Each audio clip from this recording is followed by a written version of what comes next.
to introduce Dr. Tim O'Shea. I've been grateful enough to know Dr. O'Shea now for about 12 years.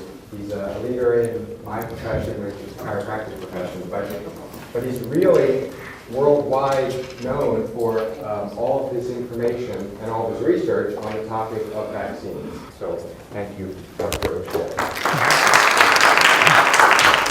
I want to hear about the death threat later. Good morning, everyone. Welcome. I really acknowledge and respect the institutes for having the courage to have a forum on this topic. You know, people talk about the vaccine debate. Where has this debate taken place? I've never seen it. A debate is a forum where both sides of a controversy have the opportunity to present their data without interruption in a specified time. When has that ever happened in the field of vaccines? Today we're going to do 2 short sections on the current vaccine story. Throughout this presentation, as we go through these slides, you're going to see numbers in brackets. As we go through these slides, every now and then you'll see a number in brackets. So, epistemological apocalypse. Now, this is my term for the recent transformation that we've all observed in the way that information may be accessed by people, in the way that knowledge is made available. Now, censorship is certainly nothing new. I mean, for many years, both Wiki and Google have employed hundreds of people whose job it is to screen out material which may be objectionable to vested interests. But now, with the recent paradigm shift, for the first time, media has publicly acknowledged and accepted their newly assigned role as censor and arbiter of what to leave in and what to leave out. So we are living in a pivotal moment in history. Any of the strong men in history would have given their eye teeth for control of information like what we have today. 93%. That's the figure that is commonly agreed on. 93% of opinions and views expressed throughout all media are the same opinion. Ever notice that? 6 corporations own all of global media. Today we're in the era of advocacy media. So the views expressed in both printed and electronic media are primarily those of strongest advocate, the constituents who pay for it, who approve the content of information. They have decided that the unvaccinated will be demonized. The unvaccinated are a threat to the vaccinated.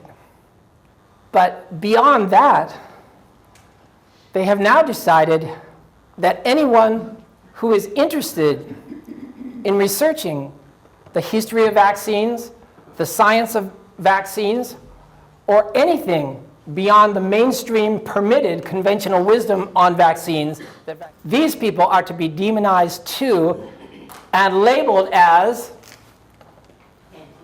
exactly anti-vaxxers. Now this is for all you JSOC spooks or CIA assassins who might be in the crowd. I'm checking for lasers on me, but the very first sentence of my textbook is what? This is not an anti-vaccine text. So do not shoot me like you shot those other 60 guys. So what is anti-vaxxer? Anti-vaxxer is a new media epithet for anyone who expresses some desire to look at any of the science behind vaccines, including government documentation and the science of the manufacturers and those who created the vaccines in the first place. You're not allowed to look at that. Kind of reminds me of, like, I was an altar boy, so raised Catholic, right? And Catholics aren't allowed to read the Bible. So they didn't want you to know the inside story. It's kind of like that. Is it like that? I'm reformed. I'm a lapsed agnostic now. An anti-vaxxer is someone who questions the right of the state to force medicines on perfectly healthy people. Anyone who questions the right of the state to force medicines on perfectly healthy people is now lumped into an anti-vaxxer. There's a guy in San Diego, Dr. Bob Sears. Anybody ever hear of him? So California is the most extreme example of everything we're talking about today. It's embarrassing just to live there. He's been a pediatrician for 20 years. He's one of the best soldiers in their army. You know, he's given out hundreds of thousands of vaccines in his career, and he's still doing it, and he believes in the value of vaccines. But this guy was also in Sacramento with us when they were passing the series of laws that have ended the 70-year-old philosophical beliefs exemption to vaccines in California, which passed. And now there's a bill in California which is de facto put an end to the medical exemption as well. So Dr. Bob Sears, he realizes that this legislation is not primarily about vaccines. This is about medical freedom. This is about who owns the child, the parent or the state. And so he voices his disagreement with that. He has been censured by the California Medical Board. He continues to sign exemptions for parents who qualify for that. I mean, there will be no way out of vaccines in California. This will be the first location since Nazi Germany where vaccines are de facto mandatory. So an anti-vaxxer is also someone who believes that parents have the right to make medical choices for their children. I can't believe I'm saying that. I can't believe that that is an extreme idea. You know what else I can't believe? I can't believe that the majority of people in this country think all of this is fine.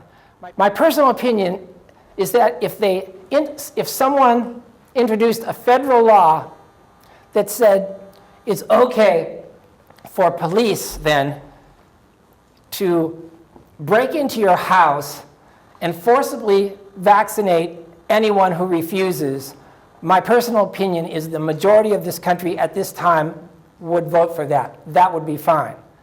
This is the culture that we're devolving toward, in my opinion. This is kind of an old poster that we used to have, educate before you vaccinate. This has become a radical proposal these days. Just like Dr. Mike was saying, they don't want you to educate. They don't want you to talk about this. They want you to be an obedient subject and blindly acquiesce. And this is a question I ask myself. Are we witnessing a new form of religious extremism? Religion is what? Belief in that for which no evidence exists. Well, isn't that what we have here? We are asking for the evidence to be presented. I have much more expertise, unfortunately, on the science of vaccines than most medical doctors who give vaccines. I mean, a lot of my friends are pediatricians. Guess what we never talk about? Health. We never talk about health. We talk about vacations, we talk about Teslas, we talk about real estate, we talk about inventions. We never talk about health. I mean, if we have a fear of looking at, I'm not talking about what some wacky chiropractor feels about vaccines. I'm not talking about reading that kind of stuff. I'm talking about reading what has been in the physician's desk reference for the last 30 years, the exact information of those who make the vaccines, what they say about the pathophysiology of it, the pharmacology of it, the adverse reactions, the contraindications. You're not allowed to read that, or you're an anti-vaxxer now. For you medical doctors, have you noticed the phenomenon that I have noticed since 2016? One of my primary sources during those years has always been the physician's desk reference, because there it is, the drug Bible. So that's where the manufacturers of vaccines, They don't call them vaccines. What do they call them in the PDR? Anybody? Biologicals. Because in the PDR, all these years, they were really a valuable source of information. Because you know the PDR, it's like 5,000 pages thick. It's in a number 6 microfont, so you can't read it, right? You'll go blind. But it's been very helpful. So anything before 2016 was great. Now you get the new ones and you see the new ones. Now the book is only half the size, and now all that extraneous information, which I just mentioned, which is vital to you understanding it, to the physician understanding it, it's gone. Now it's just a trade journal. And it's all very technical with much less information than before. Not just for vaccines, for all the drugs. Becoming our new state religion. Belief in something for which no evidence is permitted to be examined. No evidence is permitted to be examined. In California, 95% of the population is vaccinated. Okay? Actually, that's pretty close to the figure that CDC describes the entire population of the United States, between 93 and 95%, right? The people in California who want to exempt their child from vaccines, that's only 0.7% of the population. So all this uproar that's been going on in California, all these bills that have been passed in the last 5 years that are ending exemptions from vaccines, they're all directed, coercing 0.7% of the population to vaccinate their children. Do the parents of unvaccinated children care what other parents do with their children? Absolutely not. You guys can vaccinate your kids till the cows come home. That's your business. You're their parent. But why do the parents of vaccinated children feel that they have the right to impose their religion, to impose their opinion upon 100% of the population? Isn't that the opposite of what it states in the Constitution? Freedom of religion. Always remember, in this discussion of forcing perfectly healthy people to get vaccines, we're talking about experimental, admittedly, potentially fatal injections into perfectly healthy people. 99.99% of the time, when a child is born, he's perfect. That child is perfect. But no child is born with an intact immune system. During the first 2 years of his life, there is a struggle for that rudimentary immune system to be formed. And if it is unmodified by experimental pharmaceuticals, he has a good chance of having a very strong and normal immune system by age 2. And that's why so many countries of the world, like Japan, don't vaccinate until age 2. In case I forget, I'm sure most of you are aware of this, that we're the only country in the history of the world who mandates 69 vaccines into their children by the time they're 18 years old. Most other countries, it's half that. Tabula rasa, that's how the child is born, clean slate. I'm friends with Andy Wakefield, Del Bigtree, and acquainted with Bobby Kennedy Jr. And these people, they always say this: show us your children. If you just look, you can see. The unvaccinated are empirically much healthier. They look right at you. They're alert. They're clear. They're not all drugged out. I don't know how this secret is being kept from people. Why wouldn't you want your child to learn quickly, to be alert, to be healthy, to respond to you, to respond to stimuli? Why wouldn't you want the child to be unmodified in that way? Here are 2 amendments to the Constitution, 2 amendments which are being flagrantly violated. Amendment number 1, Congress shall make no law respecting an establishment of religion or prohibiting the free exercise thereof or abridging the freedom of speech or of the press. Now, here we have two separate examples, two separate violations of this single amendment with what's going on today. We have social media rejecting any comments that disagree with the conventional wisdom on vaccines. I've had 2 YouTube channels all these years, right? One in which I put my continuing education videos, there were about 70 hours of those, and another one. So 2 weeks ago, my web guy got a text, sorry, your site is gone. With no warning, they deleted 70 hours. And only 1/3 of the videos on that YouTube channel had anything to do with vaccines. The rest, what happened to freedom of speech? What happened to freedom of the press, right? Isn't American democracy a sublime experiment in governmental systems that's never been attempted at any time in history, and the people in our country don't appreciate it? And then Article 4, the Fourth Amendment, the right of the people to be secure in their persons shall not be violated. The right of the people to be secure in their persons shall not be violated. I can't imagine any more blatant example of violation of a person than to force that person against his will, a perfectly healthy person, to take an experimental, potentially fatal injection. Okay, here are their mantras. These are the mantras that you see every day in all media discussing vaccines.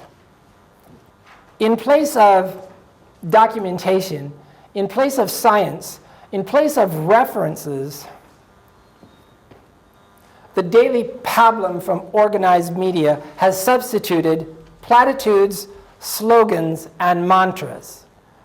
One of those slogans is that vaccines are safe and harmless. Vaccines are safe and harmless, so what are all these people objecting to? Why don't they just vaccinate their kids? They're safe and harmless. The science has shown it. Incontrovertible science has shown it.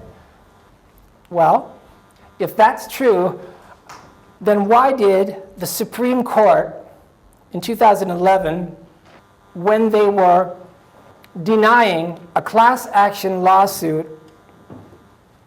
for parents of autistic kids, remember that? And they said, no, you can't sue these manufacturers. And anyway, didn't you know vaccines are unavoidably unsafe by their very nature? That's the Supreme Court. If vaccines are so safe and harmless, then why has $4 billion in compensations been paid out to vaccine-injured children? If vaccines are so safe and harmless, then why have 3,250 children died whom it was proven died as a direct result of the vaccine? And this figure represents only 1% of actual. That 3,250 is only 1% of actual. I'm going to show you the source for that. If vaccines are so safe and harmless, then why last July in the New York District Court, now this is Bobby Kennedy's group, right? They had that suit against HHS because back in '86, remember, the Vaccine Act said, okay, you can't sue the manufacturers, but all vaccines must be safety tested. So Bobby Kennedy and his group are going, okay, where's the safety testing? They dragged that on for months and months. Finally, last July, HHS came into court and admitted, well, after a thorough search of all our records, we can find no evidence that any vaccine has been safety tested since 1986. HHS. Now, if you listen to Health and Human Services and read that, that makes you an anti-vaxxer. Here is the Vaccine Act in '86. This is Ronald Reagan, remember? And like before that time, if you were injured by vaccines, actually before that time, if your kid dropped dead 5 minutes after a DPT shot, Nobody was keeping track of it. Nobody was counting that. We have no idea how many children died and were injured from vaccines in this country, actually before 1991, because it took them until 1991 to set up the VAER system. Here's what the 1986 Vaccine Injury Act says. This is your note number 143. It required safety testing for all vaccines. Now, isn't that incredible? We've been vaccinating in this country since 1902, and it took us till 1986 to require safety testing for them. So always remember this when people come at you with the mantra about how safe and harmless vaccines are. So that was when they indemnified the manufacturers, remember? No person may bring a civil action against a vaccine administrator or manufacturer in a state or federal court from damages arising from a vaccine-related injury or death. Whew. Vaccines are the only category of pharmaceuticals that are exempt from safety testing. Vaccines are the only category of pharmaceuticals that are exempt from safety testing. All other drugs require years of clinical trials and safety tests. But beyond that, in addition to that, vaccines are the only consumer product liability-free. Here is the HHS's admission. This is your note number 168, New York District Court. We have found no records anywhere since 1986 proving any vaccine safety studies had ever been done for any vaccine. Again, this is not some chiropractic fringe group doing bong hits in the basement of Santa Cruz houses. This is HHS, Health and Human Services. And there's your reference for that, childrenshealthdefense.org. Please write that down and try to get on their newsletter. Whenever anyone in media has a point to make about vaccines, however that discussion goes, it can always be rationalized, it can always be explained by this one objective, to sell more and more vaccines. So let's talk about the new measles program. This has only been going on for 4 months, right? So this happened at the end of January in Seattle, right? And so this is very mystifying. The story comes out that there are 39 cases in the state of Washington, and so a state of emergency has been declared. Now, why would they declare a state of emergency after only 39 kids get the measles in a state with 5 million people? There was an agenda afoot already. It was orchestrated. Now, we already talked about the current bill in California, SB 276. California, it's one of 3 at the very most that has no religious and no philosophical exemption. It only has medical exemption. So now we have this new SB 276 in which the medical doctors who sign vaccine exemptions for people, which is perfectly legal, it's perfectly provided for by law, by the last law, now these guys are being attacked directly from 2 directions. They're being attacked by the insurance companies and by the California Medical Board. Okay, I saw one of these letters. One guy showed me one of these letters that he got from an insurance company. Now this is a pediatrician who's given out tons of vaccines, lots of vaccines to everybody. That's his practice all day, every day, right?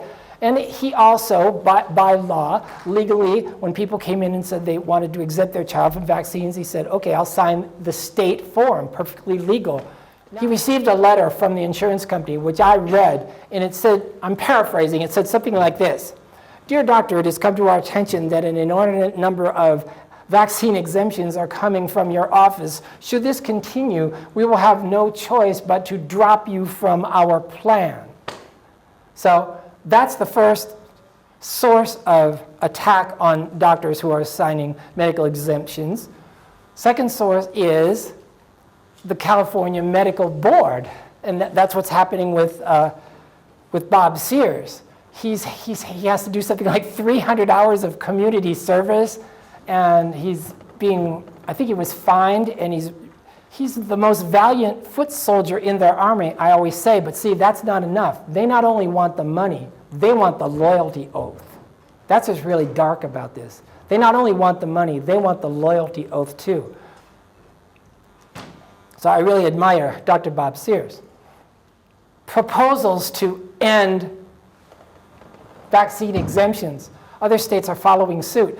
So you see, as this story was well set up, this story was well orchestrated, the vaccine story, because it spread from, first it was Washington state, then it was in New York, and then there were several other states, but we are getting this type of collective, crystallized, Edward L. Bernays type media concentration using the same type of phrases, the same type of predictions for the future, which they made happen. They created the hysteria. And we all know the story of the mayor from New York who got the idea somehow that no one should be allowed to go into a public place unless that person has been vaccinated. And so now there is a lawsuit opposing that rather extravagant notion. I just wonder, how did that guy plan on enforcing something like that? How would you enforce something like that? Have cops on every street corner? Excuse me, ma'am, can you show me your MMR card, please? Heil Hitler. And the story, you might have heard the story from UCLA. Did you hear that story? 5 kids at UCLA got measles recently, right? And what did they do?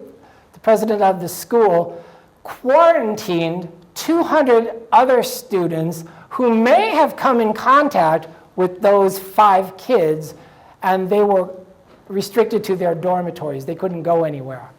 Common sense is no longer common. That's what's going on.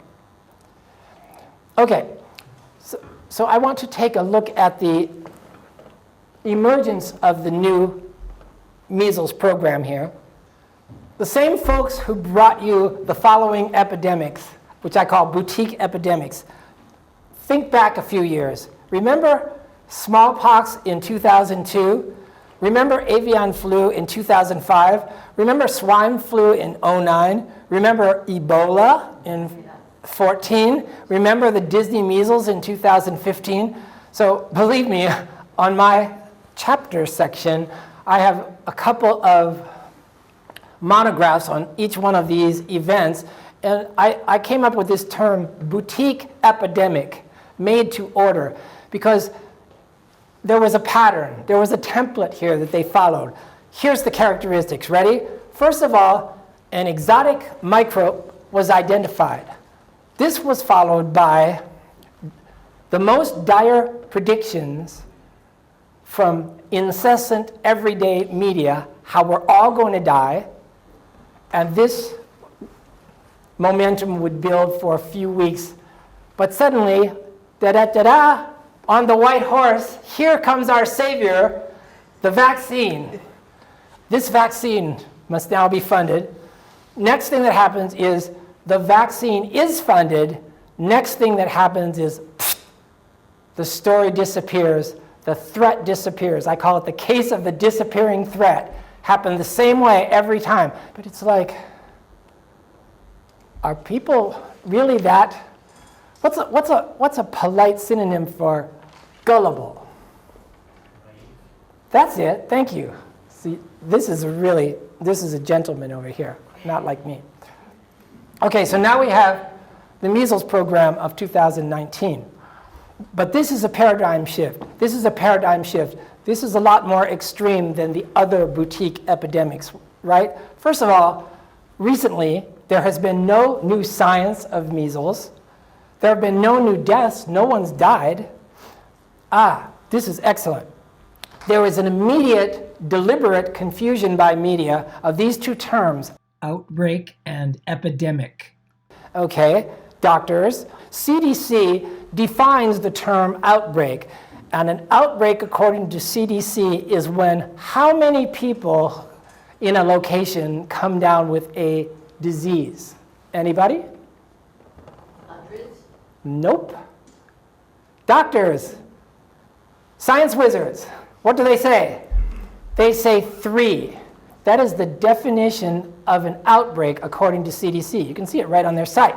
So, but Washington State was far in excess of this. They had 39, so it's an outbreak. By the 4th day, CNN was, or they used them interchangeably, outbreak with epidemic. Now, what you said is closer to what epidemic is.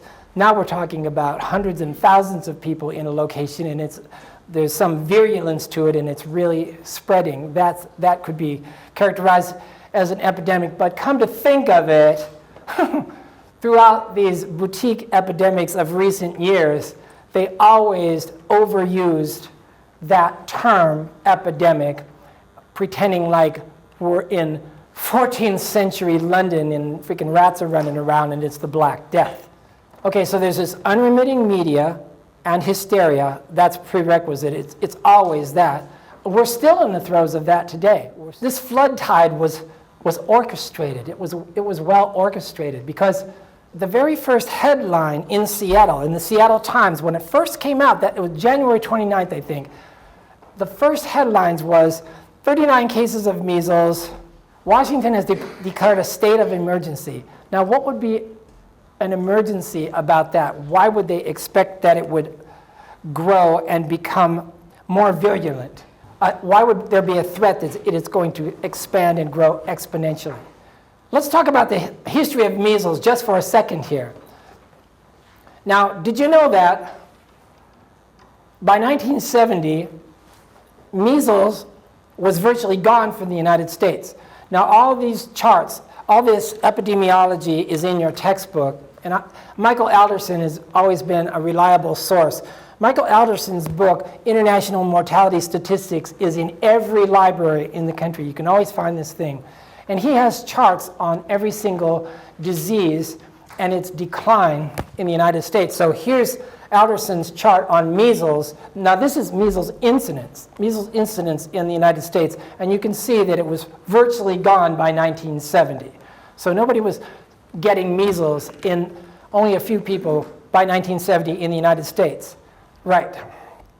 Now here is HHS's chart of measles deaths in the United States, and it was very similar. So the thing you have to remember here is, by 1970, almost no one was getting measles, and practically no one was dying from measles. It was gone. Actually, no one was dying from measles by 1970. Okay, so here comes 1978. Remember that? And suddenly we have MMR vaccine. Now, how did they sell that to people? How did they sell that to people when nobody had gotten measles for the last 8 years and definitely nobody had died? Here's what they said. Here's how they did it. It was Edward Albernays. It was a masterpiece.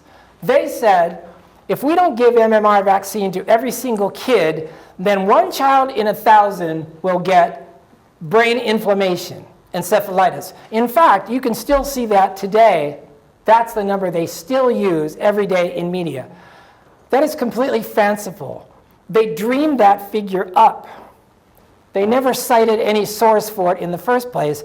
And in actuality, it was more like 1 in 100,000, but that was only in the most rundown, most disease-ridden places of the third world. That's where they were getting those statistics from. Now, this is a very typical tactic that vaccine researchers, I've noticed it over the years when they actually still put that kind of information in the PDR. Very often, the rationale of the necessity for a new vaccine is based on statistics from some indigent third world location. That's very common technique. Here are some of the side effects of the MMR vaccine. The physician's desk reference listed at that time, and we can see them. Loss of muscle control, meningitis, seizures, Guillain-Barré, mental retardation, Ray's syndrome, diabetes, anaphylactic shock, MS, paralysis, blood clots. What's this? Encephalitis as a side effect of the vaccine. I thought that's the reason we were giving the vaccine, remember? That's odd. Now, here's another source, Dr. Robert Mendelssohn's book. This is about 8 years later, right? His book, How to Raise a Healthy Child. And he's listing side effects of measles vaccine in that book. And there again. So it was a commonly cited possible side effect of MMR vaccine, the very reason that MMR vaccine was sold to people in the first place. Okay, so I'll see you guys back here at 11 o'clock.